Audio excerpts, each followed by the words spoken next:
வாசக தோழமைகளுக்கு வணக்கம். காற்றோடும் உங்கள் காதுகளோடும் நான் எவிமயிலா. ஜெயகாந்தன் அவர்கள் எழுதிய சிறுகதை தொகுப்பில் இருந்து சுமை தாங்கி. காலனின் தூதுவன் போல ஒரு போலீஸ்காரன் அந்த காலனிக்குள் வந்து ஒவ்வொரு வீடாக கேட்டான். கேட்டான் கேட்டானா அவன் தன் நெஞ்சும் உடலும் பதைக்க ஒவ்வொரு வீட்டின் முன்பும் நின்று, அம்மா, உங்க வீட்டுல ஏதாவது குழந்தை, ஆம்பளை குழந்தை, 10 வயசு இருக்கும், காக்கி நிசாரும் வெள்ளை சட்டையும் போட்டுக்கிட்டு உண்டுங்களா என்று திணறினான் போலீஸ்காரன். வீட்டு கொடியில் துணி உலர்த்தி கொண்டிருந்த அந்த அம்மாளை பார்க்கும் பொழுது அவன் கண்கள் கலங்கின. அவள் போலீஸ்காரனை பார்த்து, ஏன், இருக்கான், என்ன விஷயம்?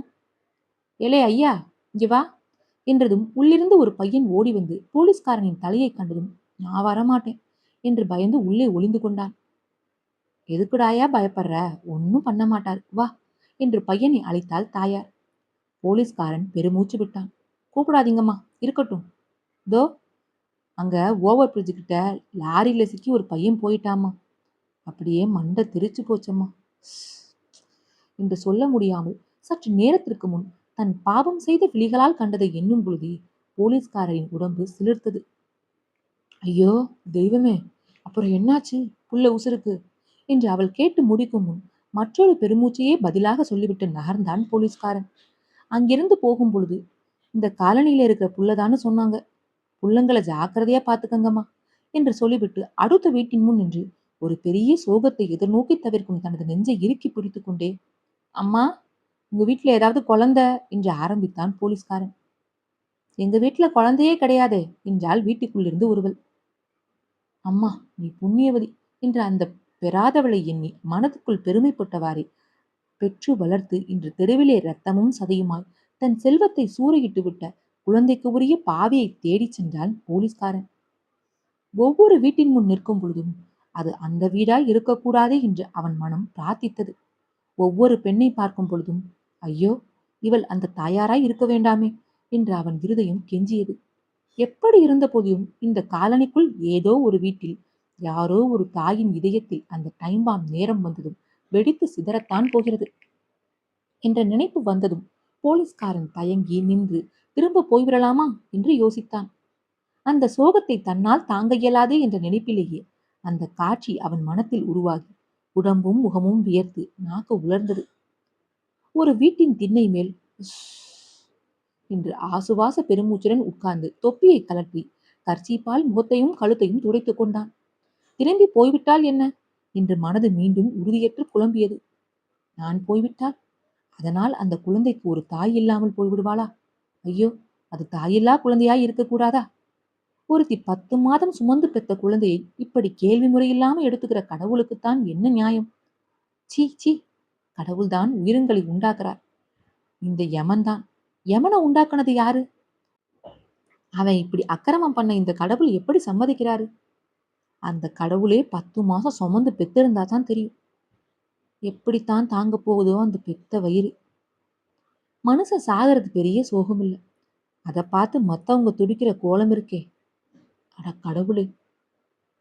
ஊர்ல தான் ஒவ்வொருத்தையும் 1க்கு 10 பெத்து வச்சிருக்காளே, ஒண்ணு போனாத்தான் என்ன? ஐயோ, அப்படியும் நினைக்க முடியுமா? முடியாது முடியாது. பெறாத என்னாலேயே, பிள்ளை பாசம்னா என்னன்னு தெரியாத என்னாலேயே யாருதோ போச்சு நமக்கு என்னான்னு இருக்க முடியாத மனுஷ மனசுக்கு தன்னோடதே போச்சுன்னா, நேரமும் காலமும் வந்து கிடப்பா கிடந்து போனாலும் பரவாயில்ல, இப்படி திடீர் கொள்ளையில அள்ளி கொடுக்க பெத்த மனசு தாங்குமா? ஐயோன்னு ஒரே அலறல்ல அவ உசிரே போயிடுமே.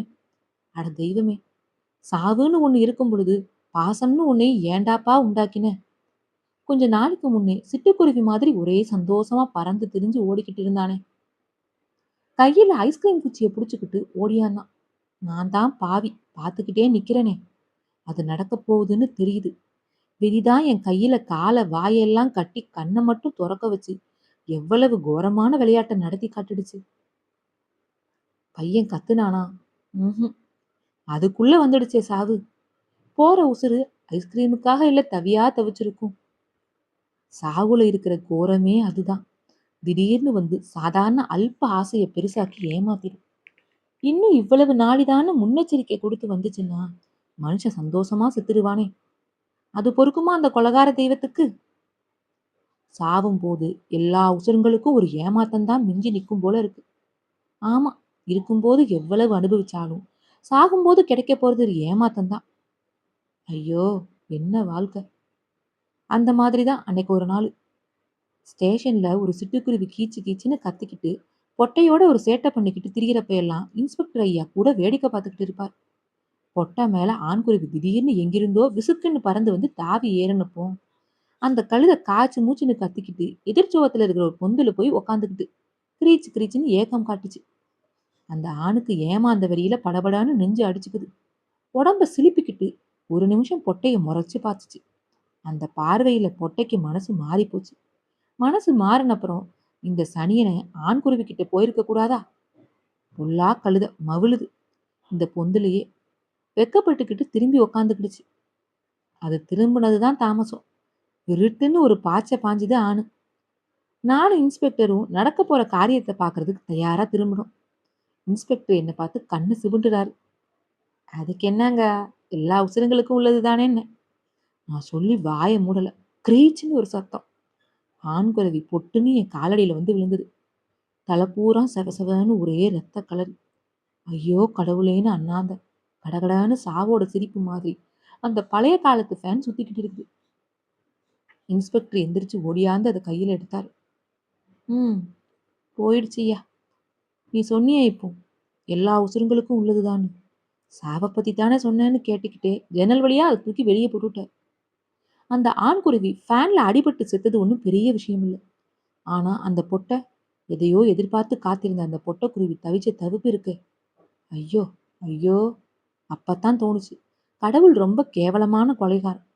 கடகெட்ட அரக்கனும் இல்லாத சித்திரவதையை ரசிக்கிற குரூர மனசு படைச்சவன். இல்லைன்னா சாவுன்னு ஒண்ணு இருக்கும் பொழுது பாசம்னு ஒண்ணு உண்டாக்குவானா? வாங்கின ஐஸ்கிரீமை தின்னு முடிக்கிறதுக்குள்ள ஒரு குழந்தைக்கு சாவு வரலாமா? அட இரக்கமில்லாத தெய்வமே, உன்னைத்தான் கேட்கிறேன், வரலாமா சாவு? அவ்வளவு அவசரமா? குழந்தை கையிலிருந்து விழுந்த ஐஸ்கிரீம் கரையதுக்குள்ள உசுர் கரைஞ்சு போயிடுச்சு. மனசு என்னென்னவோ எண்ணி எண்ணி தவிக்குது. திண்ணையிலேயே ரொம்ப நேரம் உட்கார்ந்திருந்த போலீஸ்காரன் ஒரு பெருமூச்சுடன் எழுந்தான். கலற்றி வைத்திருந்த தொப்பியை தலையில் வைத்துக் கொண்டு நிமிரும் பொழுது பார்வை அகஸ்மாத்தமாக அந்த வீட்டுக்குள் திரும்பிய பொழுது ஒரு பெண், இளம் பெண், குழந்தைக்கு பால் கொடுத்தவாறே உட்கார்ந்திருந்தாள். அது ஓர் அற்புதமான காட்சிதான். அம்மா, குடிக்க கொஞ்சம் தண்ணி தாரியாத்தா என்று கேட்டவாறு மீண்டும் திண்ணை மேல் உட்கார்ந்தான் போலீஸ்காரன். குழந்தையை மார்போடு அணைத்தவாறே எழுந்து உள்ளே சென்று கையில் ஒரு செம்பில் தண்ணீரோடு வெளியே வந்தாள் அந்த இளம்பெண். குழந்தை மார்பில் முகம் புதைத்து பால் அருந்தும் சத்தம் மூச் மூச் என்று ஒலித்தது. போலீஸ்காரன் தண்ணீர் செம்பை வாங்கிக் கொண்டதும் தாய்மை சுகத்தோடு குழந்தையின் தலைமுடியை மிருதுவாக தடவினாள் அவள். திடீரென போலீஸ்காரனின் கண்கள் மிரண்டன. ஒருவேளை இவள் அந்த தாயாக இருக்க முடியுமோ? சி, இருக்காது. சின்ன வயசா இருக்காளே. ஏம்மா, இதுதான் உன் தலைச்சங்குழந்தையா என்று ஆரம்பித்தான். இல்ல, பெரிய பையன் இருக்கான். அவனுக்கு அப்புறம் 2 பிறந்து செத்து போச்சு. இது 4ஆம் பேரு. இப்போ பெரிய பையன் எங்கே? பள்ளிக்கூடம் போயிருக்கான். பள்ளிக்கூடமா? என்ன சட்டை போட்டிருந்தான்? பள்ளிக்கூடத்துல காக்கி நிசாரும் வெள்ளை சட்டையும் போறன்னு சொல்லியிருக்கானுங்கன்னு உசுர வாங்கிட்டான். நேத்திக்கு தான் தச்சு கொடுத்த அப்புறம்தான் 2 நாளா பள்ளிக்கூடத்துக்கு போறான். ஆமா, எதுக்கு இதெல்லாம் கேக்குறீங்க? போலீஸ்காரன் ஒரு நிமிஷம் மௌனமாகி நின்றுவிட்டு, பள்ளிக்கு பையனுக்கு பள்ளிக்கூடம் ஓவர் பிரிட்ஜ் பக்கமா இருக்குதா என்று சாதாரணமாக குரலில் கேட்டான். இல்ல, இந்த பக்கம் இருக்கு. ஆனா அது ஊரெல்லாம் சுத்தும். வாழுத்தனம் அதிகமாகி போச்சு. சொன்ன பேச்ச கேட்கறதே இல்ல. காத்தால ஐஸ்கிரீம் வாங்க அரையனா குடுன்னு உசுர வாங்கினான். நான் தரமாட்டேன்னுட்டேன். அப்புறம் எனக்கு தெரியாம பொட்டியை திறந்து அரையனா எடுத்துக்கிட்டு போகும்போது நான் பார்த்துட்டு ஓடியாந்தேன். அவன் ஓட்டத்தை நான் பிடிக்க முடியுதா? விரட்டிக்கிட்டே வந்தேன். ஓடிட்டான். என்ன கொட்டம், என்ன கொட்டம்!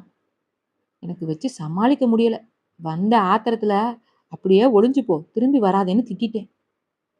போலீஸ்காரன் இடைமறித்து, ஐயையோ, அப்படி நீ சொல்லியிருக்க கூடாதும்மா, கூடாது என்று தலையை குனிந்து கண்ணீரை மறைத்து கொண்டான். பிறகு சற்றே மௌனத்துக்கு பின் ஒரு சிறுமருடன், எனக்கென்ன, என் கடமையை செய்கிறேன் என்ற தீர்மானத்தோடு தலையை நிமிர்த்தி கலங்குகிற கண்களை இறுக மூடிக்கொண்டு இமை விளிம்பில் கண்ணீர் கசிய சிலை போல் ஒரு வினாடி நின்றான். அவன் இருதயமே இறுகி துருவேறிய உணர்ச்சி கரகரப்புடன் உதட்டிலிருந்து வார்த்தைகள் வெளிவந்தன. ஓவர் பிரிட்ஜு கிட்ட லாரியில அடிபட்டு ஒரு பையன் செத்து கிடக்கான். போ போய் உன் பிள்ளைதானான்னு. ஐயோ ராசா என்ற அலறலில் அந்த வீடே அந்த காலனியே அதிர்ந்தது. அந்த அதிர்ச்சியில் போலீஸ்காரன் செயலற்று திண்ணையின் மீது சோர்ந்து விழுந்தான். பாலருந்தும் குழந்தையை மார்போடு இறுகத் தழுவிக்கொண்டு வெறி கொண்டவள் போல் அந்த தாயார் வீதியில் ஓடிக்கொண்டிருந்தாள்.